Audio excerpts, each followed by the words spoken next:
Hello VC, this is the Zulu here, better known as Steve. First of all, this is a do not adjust your computers or TV sets or whatever you're going to produce this video.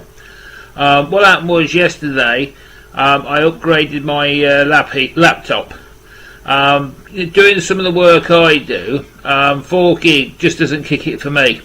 I need a lot more, because when you're designing stuff you have to open up multiple windows, and if you ain't got enough gigs things start to jam and stuff like that. It's just counterproductive. So this little baby is 12 gigs. I'm not bragging, but I'm just trying to tell you what's happened. The great thing about this computer also, I'm back to one now with an internal camera on. The last one didn't have an internal camera, I had to get one.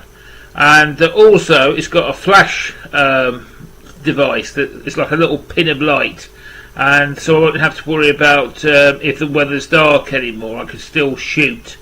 But I'm really pleased with this computer. I've already been doing a lot of work on it, and I just thought I'd set it up. You can see behind me there's a cupboard with some of my CDs on them. I've been doing a big sort out, so I just wanted an excuse to make a film really, and I appreciate your comments down below how I'm coming over to you. And I've noticed already, I'm watching a lot of videos at the moment, and the colour's better, so this computer must have a better colour chip inside, because the colours seem to be more vibrant. Vinylizer's t-shirt, his Iron Maiden one, nearly dazzled me. I had to turn the brightness down a bit, but it's helping that at all.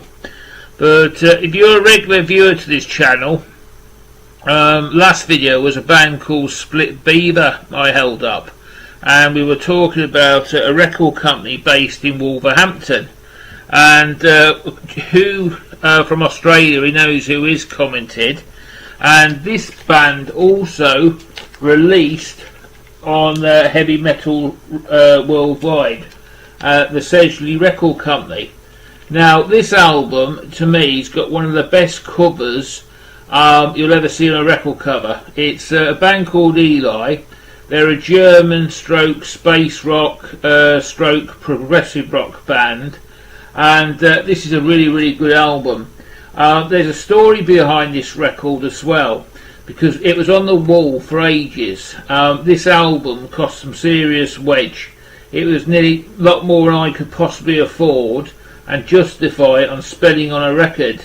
And slowly, longer it stayed on the wall, nobody seemed to pick it up.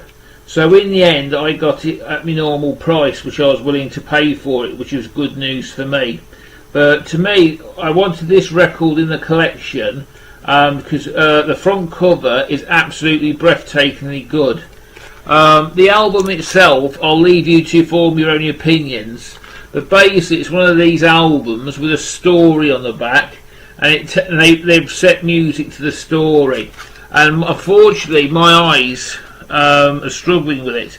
This is a story of Soltar, a planet in the brightest and largest solar system of the universe, the solar system of Hell. Hell's life expending energy gifted 9 planets, but only one, Soltar, the green planet, brought forth the highest creation of life, a human species, the Icarines or something. They were the final link of the gigantic history of creation, of evolution. And here's me thinking life was complicated. But yeah, this record. But I'm showing you this one because this record was on the same record company as the Split Beaver one I showed you the other day. So I've got a few more of these records, but I was really pleased. I had the record, but I just thought I'd show you it. Another record I want to show you today, it's so wrong, and I surprisingly thought to myself I wouldn't like it. You know, when you see a record you think, oh, I'm not going to like this. And this is the Eagles of Death Metal. Now if you are aware, this band was playing at the Bataclan when that horrible thing happened a couple of years back. But this record is I was surprised how good it actually was. If I was to describe it, I'd say a lot of Rolling Stones influences.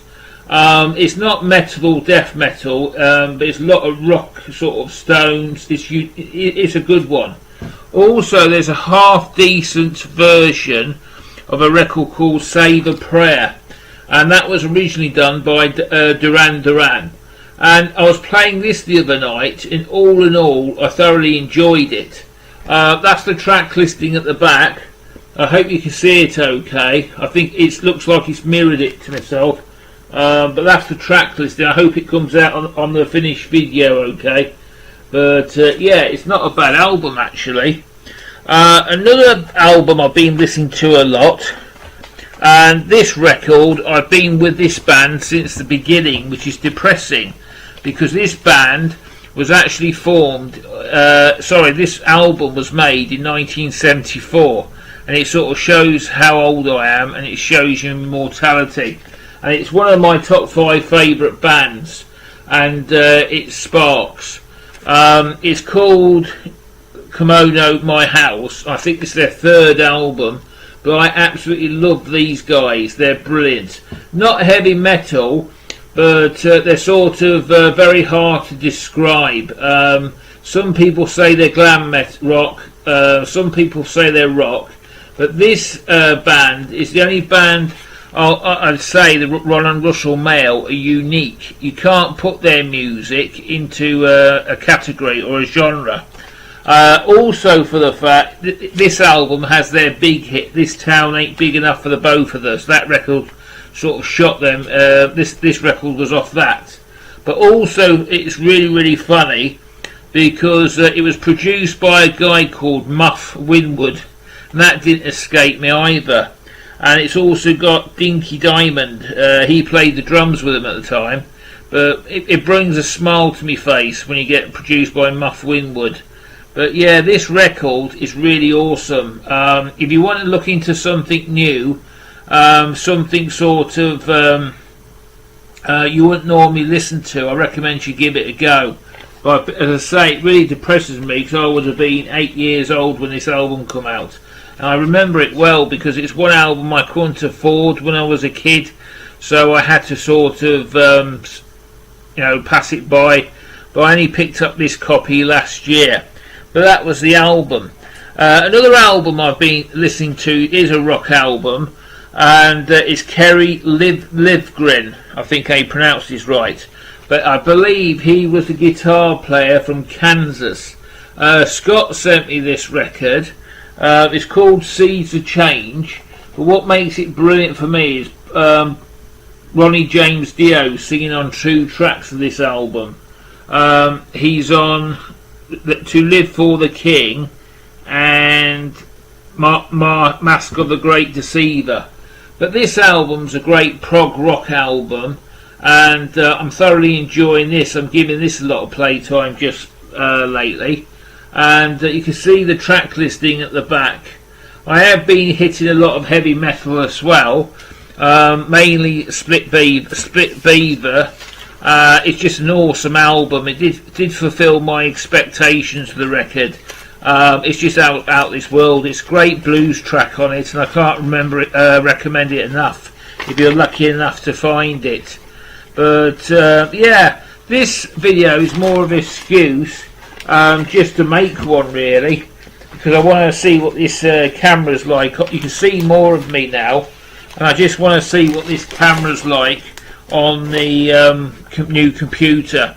It is an internal camera, and please let me know what you think of it. Is it bad than usual? Is it or is it better than usual?